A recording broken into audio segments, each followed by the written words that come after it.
ओम शांति। 16 अप्रैल 2025 बाबा के महावाक्य हैं। बाबा कहते हैं, मीठे बच्चे, अपनी अवस्था देखो, मेरी एक बाप से ही दिल लगती है या किसी कर्म संबंधों से दिल लगी हुई है। प्रश्न, अपना कल्याण करने के लिए किन दो बातों का पोता मेल रोज देखना चाहिए? उत्तर, योग और चलन का पोता मेल रोज देखो। चेक करो कोई डिस सर्विस तो नहीं की। सदैव अपने दिल से पूछो, हम कितना बाप को याद करते हैं, अपना समय किस प्रकार सफल करते हैं, दूसरों को तो नहीं देखते हैं, किसी के नाम रूप से दिल तो नहीं लगी हुई। गीत है, मुखड़ा देख ले प्राणी दर्पण में। ओम शांति। यह किसने कहा? बेहद के बाप ने कहा, हे आत्माएं, प्राणी माना आत्मा।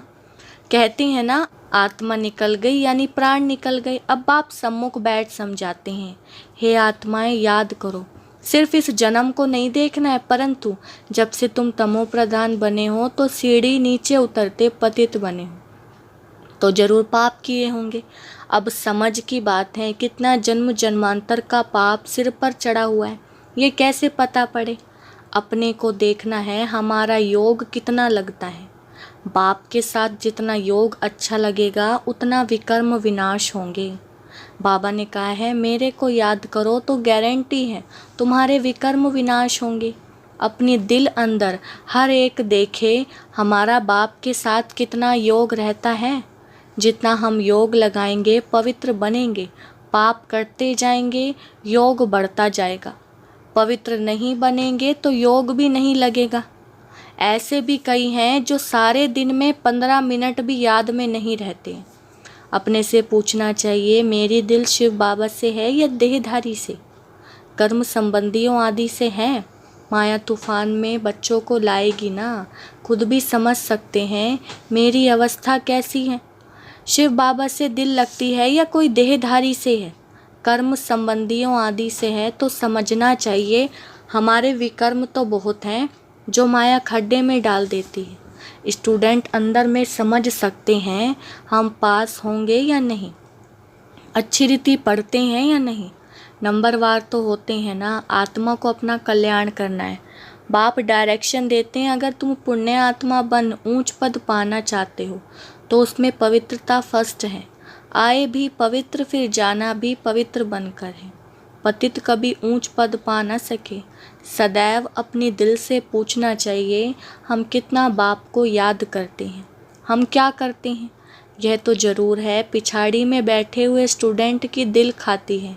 पुरुषार्थ करते हैं ऊंच पद पाने के लिए, परंतु चलन भी चाहिए ना। बाप को याद कर अपने सिर पर पापों का बोझा उतारना है। पापों का बोझा सिवाय याद के हम उतार ही नहीं सकते।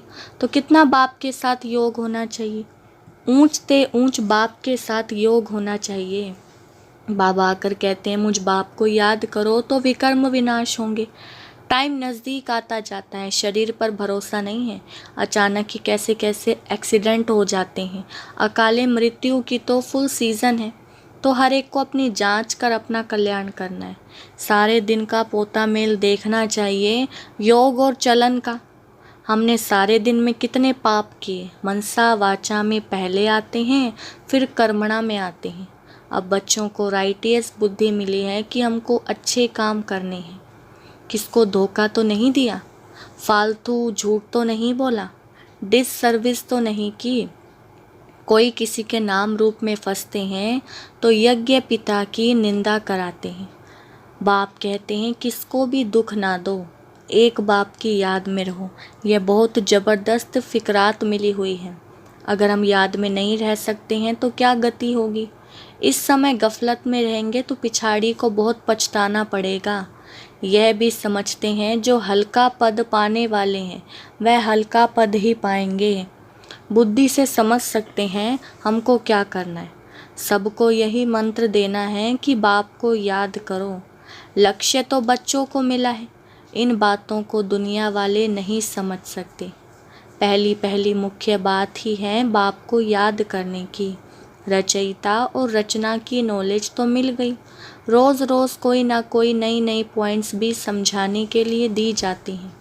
जैसे विराट रूप का चित्र है, इस पर भी तुम समझा सकते हो। कैसे वर्णों में आते हैं, यह भी सीढ़ी के बाजू में रखने का चित्र है। सारा दिन बुद्धि में यही चिंतन रहे कि कैसे किसको समझाऊं। सर्विस करने से भी बाप की याद रहेगी, बाप की याद से ही विकर्म विनाश होंगे। अपना भी कल्याण करना है। बाप ने समझाया है, तुम्हारे पर 63 जन्मों के पाप हैं। पाप करते करते सतो प्रधान से तमो प्रधान बन पड़े हो। अब मेरा बनकर फिर कोई पाप कर्म नहीं करो। झूठ, शैतानी, घर फिटाना, सुनी सुनाई बातों पर विश्वास करना, यह धूतीपना बड़ा नुकसानकारक है।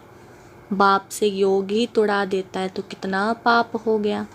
गवर्नमेंट के भी धूते होते हैं। गवर्नमेंट की बात किसी दुश्मन को सुनाए बड़ा नुकसान करते हैं, तो फिर उनको बड़ी कड़ी सज़ा मिलती है। तो बच्चों के मुख से सदैव ज्ञान रत्न निकलने चाहिए। उल्टा सुल्टा समाचार भी एक दो से पूछना नहीं चाहिए, ज्ञान की बातें ही करनी चाहिए। तुम कैसे बाप से योग लगाते हो, कैसे किसको समझाते हो, सारा दिन यही ख्याल रहे। चित्रों के आगे जाकर बैठ जाना चाहिए। तुम्हारी बुद्धि में तो ये नॉलेज है ना। भक्ति मार्ग में तो अनेक प्रकार के चित्रों को पूजते रहते हैं, जानते कुछ भी नहीं। ब्लाइंड फेथ, आइडल वर्शिप, मूर्ति पूजा, इन बातों में भारत मशहूर है। अभी तुम यह बातें समझाने में कितनी मेहनत करते हो। प्रदर्शनी में कितने मनुष्य आते हैं, भिन्न भिन्न प्रकार के होते हैं। कोई तो समझते हैं यह देखने समझने योग्य हैं, देख लेंगे फिर सेंटर पर कभी नहीं जाते। दिन प्रतिदिन दुनिया की हालत भी खराब होती जाती है। झगड़े बहुत हैं। विलायत में क्या क्या हो रहा है बात मत पूछो। कितने मनुष्य मरते हैं बात मत पूछो। तमो प्रधान दुनिया है ना। भल कहते हैं बॉम्ब्स नहीं बनाने चाहिए, परंतु वह कहते तुम्हारे पास ढेर रखे हैं तो फिर हम क्यों ना बनाएं, नहीं तो गुलाम होकर रहना पड़े। जो कुछ मत मिलती है विनाश के लिए, विनाश तो होना ही है। कहते हैं शंकर प्रेरक हैं, परंतु इसमें प्रेरणा आदि की कोई बात नहीं। हम तो ड्रामा पर खड़े हैं। माया बड़ी तेज है, हमारे बच्चों को भी विकारों में गिरा देती है। कितना समझाया जाता है कि देह के साथ प्रीत मत रखो, नाम रूप में मत फंसो, परंतु माया भी तमो प्रधान ऐसी है, देह में फंसा देती है, एकदम नाक से पकड़ लेती है, पता नहीं पड़ता है। बाप कितना समझाते हैं श्रीमत पर चलो, परंतु चलते नहीं। रावण की मत झट बुद्धि में आ जाती है, रावण जेल से छोड़ता नहीं। बाप कहते हैं अपने को आत्मा समझो, बाप को याद करो। बस अब हम तो गए, आधा कल्प के रोग से हम छूटते हैं। वहाँ तो है ही निरोगी काया, यहाँ तो कितने रोगी हैं। यह रौरव नरक है ना। भल वो लोग गरुड़ पुराण पढ़ते हैं, परंतु पढ़ने अथवा सुनने वालों को समझ कुछ भी नहीं है। बाबा खुद कहते हैं आगे भक्ति का कितना नशा था, भक्ति से भगवान मिलेगा, यह सुनकर खुश हो भक्ति करते रहते हैं। पतित बनते हैं तब तो पुकारते हैं, हे पतित पावन आओ। भक्ति करते हो यह तो अच्छा है, फिर भगवान को याद क्यों करते, क्या फल देंगे वह किसको भी पता नहीं। बाप कहते हैं गीता पढ़ने वालों को ही समझाना चाहिए, वही हमारे धर्म के हैं। पहली मुख्य बात है ही गीता में भगवानुवाच। अब गीता का भगवान कौन, भगवान का तो परिचय चाहिए ना। तुमको पता पड़ गया है आत्मा क्या है, परमात्मा क्या है। मनुष्य ज्ञान की बातों से कितना डरते हैं, भक्ति कितनी अच्छी लगती है, ज्ञान से 3 कोस दूर भागते हैं। अरे पावन बनना तो अच्छा है, अब पावन दुनिया की स्थापना, पतित दुनिया का विनाश होना है, परंतु बिल्कुल सुनते नहीं। बाप का डायरेक्शन है हियर नो इविल। माया फिर कहती है हियर नो बाबा की बातें। माया का डायरेक्शन है शिव बाबा का ज्ञान मत सुनो। ऐसे जोर से माया चमाट मारती है जो बुद्धि में ठहरता नहीं, बाप को याद ही नहीं कर सकते। मित्र संबंधी देहधारी याद आ जाते हैं, बाबा की आज्ञा नहीं मानते। बाप कहते हैं माँ में कम याद करो और फिर नाफरमान बरदार बन कहते हैं हमको फलाने की याद आती है। याद आएगी तो गिर पड़ेंगे, इन बातों से तो नफ़रत आनी चाहिए। यह बिल्कुल ही छी छी दुनिया है। हमारे लिए तो नया स्वर्ग स्थापन हो रहा है। तुम बच्चों को बाप का और सृष्टि चक्र का परिचय मिला है तो उस पढ़ाई में ही लग जाना चाहिए। बाप कहते हैं अपने अंदर को देखो। नारद का भी मिसाल है ना, तो बाप भी कहते हैं अपने को देखो। हम बाप को याद करते हैं, याद से ही पाप भस्म होंगे। कोई भी हालत में याद शिव बाबा को करना है और कोई से लव नहीं रखना है। अंत में शिव बाबा की याद हो तब प्राण तन से निकले। शिव बाबा की याद हो, स्वदर्शन चक्र का ज्ञान हो। स्वदर्शन चक्रधारी कौन है यह भी किसको पता थोड़ी है। ब्राह्मणों को भी यह नॉलेज किसने दी। ब्राह्मणों को यह स्वदर्शन चक्रधारी कौन बनाते हैं? परमपिता परमात्मा बिंदी। तो क्या वह भी स्वदर्शन चक्रधारी है? हाँ, पहले तो वह है, नहीं तो हम ब्राह्मणों को कौन बनाए। सारी रचना के आदि मध्य अंत का नॉलेज उसमें है। तुम्हारी आत्मा भी बिंदी है, वह भी आत्मा है। भक्ति मार्ग में विष्णु को चक्रधारी बना दिया है। हम कहते हैं परमात्मा त्रिकालदर्शी, त्रिमूर्ति, त्रिनेत्री हैं। वह हमको स्वदर्शन चक्रधारी बनाते हैं। वह भी जरूर मनुष्य तन में आकर सुनाएंगे। रचना के आदि मध्य अंत का ज्ञान जरूर रचता ही सुनाएंगे ना। रचता का ही किसको पता नहीं है तो रचना का ज्ञान कहाँ से मिले। अभी तुम समझते हो शिव बाबा ही सुदर्शन चक्रधारी है, ज्ञान का सागर है। वह जानते हम कैसे इस 84 के चक्र में आते हैं। खुद तो पुनर्जन्म लेते नहीं, उनको नॉलेज है जो हमको सुनाते हैं। पहले तो शिव बाबा सुदर्शन चक्रधारी ठहरा। शिव बाबा ही हमको सुदर्शन चक्रधारी बनाते हैं, पावन बनाते हैं, क्योंकि पतित पावन वह है, रचता भी वह है। बाप बच्चे के जीवन को जानते हैं ना। शिव बाबा ब्रह्मा द्वारा स्थापना कराते हैं, करण करावनहार है ना। तुम भी सीखो और सिखलाओ। बाप पढ़ाते हैं फिर कहते हैं औरों को भी पढ़ाओ। तो शिव बाबा ही तुमको सुदर्शन चक्रधारी बनाते हैं। कहते हैं मुझे सृष्टि चक्र का नॉलेज है तब तो सुनाता हूँ। तो 84 जन्म कैसे लेते हो? ये 84 जन्मों की कहानी बुद्धि में रहनी चाहिए। यह बुद्धि में रहे तो भी चक्रवर्ती राजा बन सकते हैं। यह है ज्ञान। बाकी योग से ही पाप करते हैं। सारे दिन का पोता मेल निकालो, याद ही नहीं करेंगे तो पोता मेल भी क्या निकालेंगे। सारे दिन में क्या क्या किया यह तो याद रहता है ना। ऐसे भी मनुष्य हैं, अपना पोता मेल निकालते हैं। कितने शास्त्र पढ़े, कितना पुण्य किया। तुम तो कहेंगे कितना समय याद किया, कितना खुशी में आकर बाप का परिचय दिया। बाप द्वारा जो पॉइंट्स मिली हैं उनका घड़ी घड़ी मंथन करो। जो ज्ञान मिला है उसे बुद्धि में याद रखो। रोज़ मुरली पढ़ो, वह भी बहुत अच्छा है।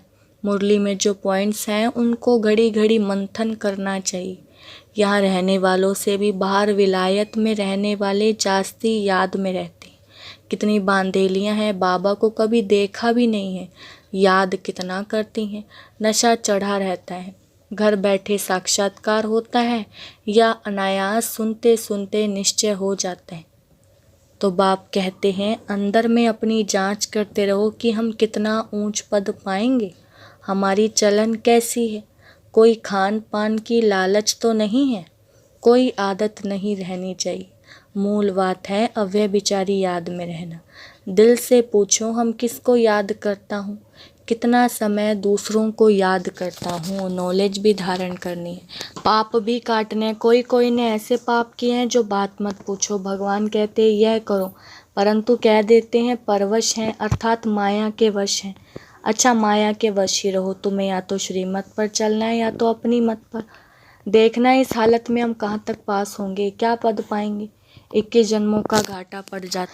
जब कर्मातीत अवस्था हो जाएगी तो फिर देह अभिमान का नाम भी नहीं रहेगा। इसलिए कहा जाता है देही अभिमानी बनो। अच्छा, मीठे मीठे सिखिलदे बच्चों प्रति माता पिता बाप दादा का याद प्यार और गुड मॉर्निंग। रूहानी बाप की रूहानी बच्चों को नमस्ते। हम रूहानी बच्चों की रूहानी बाप दादा को नमस्ते नमस्ते, गुड मॉर्निंग। धारणा के लिए मुख्य सार। पहला पॉइंट है, कोई भी कर्तव्य ऐसा नहीं करना है जिससे यज्ञ पिता की निंदा हो। बाप द्वारा जो राइटियस बुद्धि मिली है उस बुद्धि से अच्छे कर्म करने हैं, किसी को भी दुख नहीं देना है। दूसरा, एक दो से उल्टा सुल्टा समाचार नहीं पूछना है, आपस में ज्ञान की ही बातें करनी है। झूठ, शैतानी, घर फिटाने वाली बातें यह सब छोड़ मुख से सदैव रत्न निकालने हैं। ईविल बातें ना सुननी है ना सुनानी है। बाबा ने वरदान दिया है, 5 विकार रूपी दुश्मन को परिवर्तित कर सहयोगी बनाने वाले माया जीत जगत जीत भव विस्तार। विजयी दुश्मन का रूप परिवर्तन जरूर करता है, तो आप विकारों रूपी दुश्मन को परिवर्तित कर सहयोगी स्वरूप बना दो, जिससे वे सदा आपको सलाम करते रहेंगे। काम विकार को शुभ कामना के रूप में, क्रोध को रूहानी खुमारी के रूप में, लोभ को अनासक्त वृत्ति के रूप में, मोह को स्नेह के रूप में और देह अभिमान को स्वाभिमान के रूप में परिवर्तित कर दो, तो माया जीत जगत जीत बन जाएंगे। स्लोगन है, रियल गोल्ड में मेरापन ही अलाय है, जो वैल्यू को कम कर देता है, इसलिए मेरेपन को समाप्त करो। अव्यक्त इशारे, कंबाइंड रूप की स्मृति से सदा विजयी बनो। कभी कोई कार्य में या सेवा में जब अकेले अनुभव करते हो तब थक जाते हो, फिर 2 भुजा वालों को साथी बना लेते हो। 1000 भुजा वाले को भूल जाते हो। जब 1000 भुजा वाला अपना परम धाम घर छोड़कर आपको साथ देने के लिए आया है, तो उसे अपने साथ कंबाइंड क्यों नहीं रखते। सदा बुद्धि से कंबाइंड रहो तो सहयोग मिलता रहेगा। अच्छा, ओम शांति।